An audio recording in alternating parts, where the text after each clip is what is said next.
Hello students and welcome back to our channel Indore Judicial Academy which is a venture by Devi Ahilya Academy। जैसे कि आप सभी जानते हैं हम अभी एक सीरीज कर रहे हैं BNS वर्सेस IPC। यस, जैसे कि आपको पता है कि IPC जो है रिपीट हो चुका है। 1 जुलाई से नया एक्ट दैट इज भारतीय न्याय संहिता 2023 जो है फोर्स में आ जाएगा। तो एक कंपैरेटिव स्टडी कर रहे हैं हम दोनों एक्ट्स के बीच में क्या क्या नए जो भी प्रोविजंस है, प्रावधान जो है, नए एक्ट्स जो है या ऑफेंसेस जो है ऐड हुए हैं इस सीरीज में बेसिकली हम वो कवर कर रहे हैं। तो आज इस सीरीज का हमारा थर्ड पार्ट है जिसमें हम सब कुछ जो बचा हुआ रिमेनिंग पार्ट है उसको कवर करने वाले हैं। अगर आपने वो दो रिमेनिंग पार्ट्स को नहीं देखा है तो जल्दी से जाके देख लीजिएगा दोनों पार्ट्स को। इसके अलावा हम एक सेपरेट सेशन लेकर आएंगे जिसमें हम भारतीय न्याय संहिता को डिटेल में कवर भी करेंगे। साथ में मैं उस डिटेल डिस्क्रिप्शन के टाइम पे आपको ये भी बताऊंगी कि क्या क्या नए पनिशमेंट्स उसमें आए हैं, क्या ऑल्ट्रेशन हुआ है पनिशमेंट्स में। यहाँ स्पेसिफिकली हम ये डील करने वाले हैं क्या क्या नए जो ऑफेंसेस हैं ऐड हुए हैं यहाँ पर या उनमें क्या चेंजेस आए हैं। तो चलिए स्टार्ट करते हैं आज का हमारा ये थर्ड पार्ट।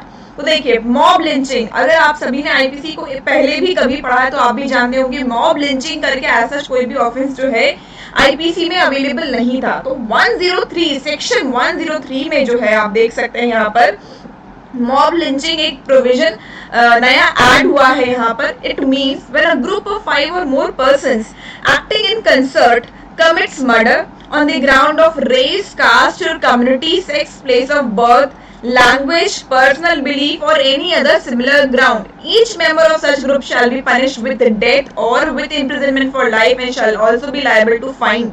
यानी कि सेक्शन 103 बात करता है मॉब लिंचिंग की। अगर कोई भी 5 या 5 से ज्यादा लोग, यानी यहाँ क्लियरली बोला है कम से कम 5 लोग होना चाहिए फॉर मॉब लिंचिंग। अगर 5 या 5 से ज्यादा लोग जो है वो किसी व्यक्ति का मर्डर करते हैं, अगर वो मर्डर भी किस ग्राउंड पे होना चाहिए, जो ग्राउंड यहाँ पर मेंशन्ड है, जैसे कि ground of race, caste, community मतलब रिलीजन, कम्युनिटी इन बेसिकली, या जेंडर, या जो जगह है, जन्म स्थान है, या लैंग्वेज है, इस आधार पर किसी व्यक्ति की मृत्यु करते हैं, उसका मर्डर कॉज करते हैं तो उसे मॉब लिंचिंग कहा जाएगा। उसकी पनिशमेंट जो है डेथ तक हो सकती है, उस व्यक्ति को डेथ पेनाल्टी तक दी जा सकती है। ये नया एक ऑफेंस ऐड हुआ है भारतीय न्याय संहिता के अंदर में। आगे बढ़ते हैं, नेक्स्ट हम ऑफेंस की बात करते हैं। Lesser punishments to doctors for causing death by negligence viz other offenders. अब देखिए, आपको पता है section 304 of the IPC 304A ये बात करता है कॉजिंग डेथ बाय नेग्लिजेंस। इसमें कोई अलग से बाइफर्केशन नहीं था डॉक्टर्स के लिए, ठीक है। इसमें सिंपल क्या बोला गया था कि अगर कोई व्यक्ति डेथ बाय नेग्लिजेंस कॉज करता है, चाहे वो डॉक्टर्स क्यों ना हो, ठीक है, कोई स्पेसिफिक कैटेगरी डिवीजन नहीं था यहाँ पर। अगर कोई डेथ बाय नेग्लिजेंस कॉज करता है तो उसको 2 साल तक की इम्प्रिजनमेंट मिलेगी, फाइन या दोनों भी लगाया जा सकता है। कोई स्पेशल क्लासिफिकेशन यहाँ पर नहीं दिया गया था। बट बीएनएस में एक फर्दर क्लासिफिकेशन किया गया है 106 क्लॉज 1 के अंदर में। यहाँ पर बोला गया है whoever causes death of any person by doing any rash or negligent act not amounting to culpable homicide shall be punished with imprisonment of either description for a term which may extend to 5 years। यानी इन्हें पहला अगर आप एक चीज notice करेंगे तो initially causing death by negligence में 2 साल तक की सजा थी, लेकिन अब सजा को बढ़ा दिया गया है। कॉजिंग डेथ बाय नेग्लिजेंस में सजा को बढ़ाकर 5 साल कर दिया गया है। आगे they shall also be liable to fine। अब इनमें एक और जो यहाँ पर आप देख रहे हैं, and if such act is done by a registered medical practitioner, अगर एक पंजीकृत मेडिकल प्रैक्टिशनर द्वारा ये डेथ होती है, कॉजिंग डेथ बाय जो नेग्लिजेंस है वो एक डॉक्टर के द्वारा, रजिस्टर्ड डॉक्टर के द्वारा होती है। कब हो रही है वो death? While performing medical procedure, यानी कोई ऑपरेशन के दौरान या कोई भी ऐसा मेडिकल प्रक्रिया करते समय अगर ये डेथ कॉज हो रही है तो उसको सजा कितनी मिलेगी? For a term which may extend to 2 years, 2 साल तक की सजा दी गई है और साथ में फाइन की बात की गई है यहाँ पर। यानी डॉक्टर्स को थोड़ा सा यहाँ पर रिलैक्सेशन दिया गया है इस पर्टिकुलर प्रोविजन में। एक सेपरेट कैटेगरी डॉक्टर्स की यहाँ पर ऐड की गई है। आगे बढ़ते हैं हम next, stringent punishment for hit and run cases. आप जानते हैं इस पर्टिकुलर बात को लेके बहुत भयंकर बवाल भी उठा था recently. Hit and run cases से रिलेटेड काफी ज्यादा आवाज उठी गई थी, तो देख लेते हैं इसके बारे में क्या बात करना चाह रहे हैं। Again as I said causing death by negligence अगर हम देखते हैं सेक्शन 304A में सिंपल कैटेगरी थी, 2 साल तक की सजा की बात की गई थी। इसमें 2 साल तक की सजा, फाइन या दोनों दी जा सकता है, कोई फर्दर बाइफर्केशन नहीं था। लेकिन 2 कैटेगरी का बाइफर्केशन दिया है यहाँ पर। पहला हम देख चुके हैं डॉक्टर्स वाला क्लासिफिकेशन। क्लॉज 2 अगर हम देखते हैं सेक्शन 106 क्लॉज 2 भारतीय न्याय संहिता, तो इसमें एक और कैटेगरी का है, इसको बहुत ध्यान से देखें। If a driver causes the death of a person by rash and negligent driving and escapes without reporting to a police officer or a magistrate soon after the incident, यानी कोई भी ड्राइवर अगर बहुत रैशली और negligently गाड़ी drive कर रहा था और ऐसा करते समय जो है वो किसी व्यक्ति की डेथ कॉज कर देता है, ड्राइव करते समय और किसी व्यक्ति की डेथ कॉज कर देता है और भाग जाता है बिना पुलिस ऑफिसर या मजिस्ट्रेट को बताए कि इस व्यक्ति की डेथ हो गई, इस तरह से बिना बताए अगर वो भाग जाता है, दोनों कंडीशन इंपॉर्टेंट है, तो उसको 10 साल तक की सजा और फाइन तक का पनिशमेंट दिया जाएगा। तो 2 क्लासिफिकेशन इन्हें फर्दर कर दिए हैं डेथ बाय नेग्लिजेंस के अंदर में। ये है हिट एंड रन केसेस पे स्पेसिफिकली सेक्शन 106 क्लॉज 2 बात करता है हिट एंड रन केसेस की। स्पेसिफिक डिवीजन आप देख सकते हो, जनरल 2 साल तक की सजा थी, लेकिन हिट एंड रन केसेस में जो है सीवियर पनिशमेंट्स दी गई हैं, 10 साल तक की सजा दी गई है। Moving ahead, introduce snatching as a distinct offence. देखिए स्नैचिंग से रिलेटेड भी हमने जानते हैं, थेफ्ट हमने पढ़ा, रॉबरी पढ़ा, डिकॉइटी पढ़ा आईपीसी में। स्नैचिंग करके एक ऐसा कोई सेपरेट ऑफेंस नहीं था, बट यहाँ पर बीएनएस के अंदर में एक स्नैचिंग करके सेपरेट ऑफेंस को डाला गया अंडर सेक्शन 304। क्या बोला गया है? Theft is snatching. थेफ्ट को स्नैचिंग तब माना जाएगा in order to commit the theft the offender suddenly or quickly or forcibly seizes or secures or grabs or takes away from any person or from his possession any movable property।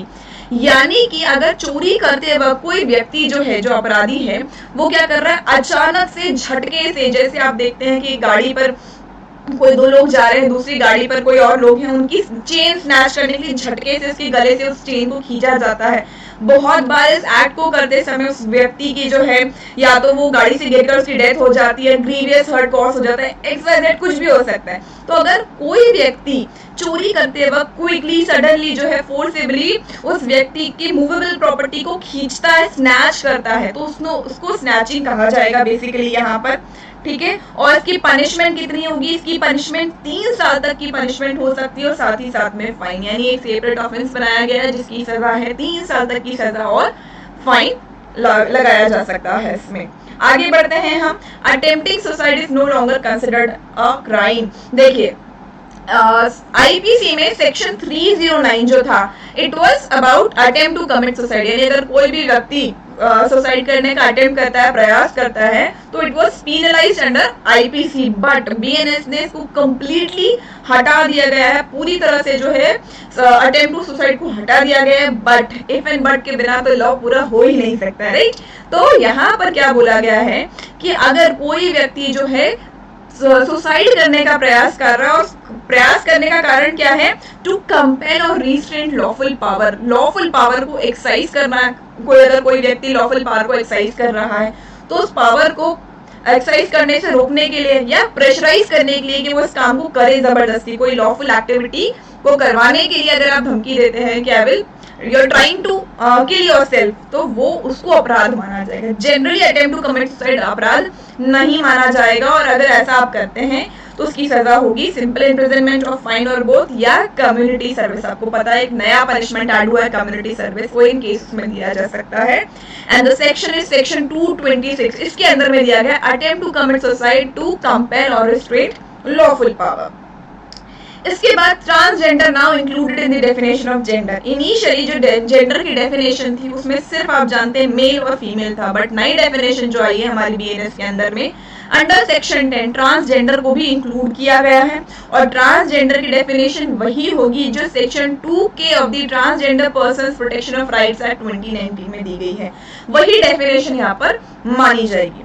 तो I hope आपको ये clear हो चुका है क्या क्या नई चीजें जो है भारतीय न्याय संहिता में आई है, जो हमारा एग्जिस्टिंग जो भी लॉ था आईपीसी इंडियन पिनल कोड 1860 इसमें अवेलेबल नहीं था। इसके अलावा भी बहुत सारी चीजें आपको देखने को मिलने वाली हैं, जैसे कि सॉलिटरी कन्फाइनमेंट से रिलेटेड या default of payment of fine में जो पनिशमेंट्स है, इस तरह से पनिशमेंट्स में बहुत सारी चेंजेस आपको देखने को मिलेंगे। तो ये सब जो हम डिटेल अलग से BNS का एक सेशन रखेंगे, उसमें डिस्कस करेंगे। These 3 sessions were specifically about कि क्या क्या नए प्रोविजंस ऐड हुए हैं, नए ऑफेंसेस ऐड हुए हैं। तो अगर आपको ये हमारा पूरा सेशन अच्छा लगा है तो चैनल को सब्सक्राइब करना ना भूलें और अपने दोस्तों के साथ शेयर करना ना भूलें। Thank you everyone and have a nice day.